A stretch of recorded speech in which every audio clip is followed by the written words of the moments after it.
What's up guys, it's Josh from Wedge HQ. In today's video we're going to be talking about how to make a standalone wedge that stands out. Number one, you got to keep it brief. It's got to be less than 2 minutes. Nobody wants to listen to a video longer than 2 minutes or closer to 5 minutes of somebody they don't know. With that said, keep it 2 minutes. Put your best foot forward and showcase your personality. Number two, don't read off your resume or don't pick questions that mimic your resume. A wedge isn't supposed to take place of your resume, it's supposed to supplement it.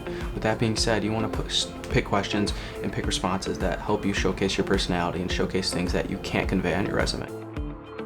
Number three, pick questions specific towards the employer you want to impress. So let's say you want to send your wedge to Google.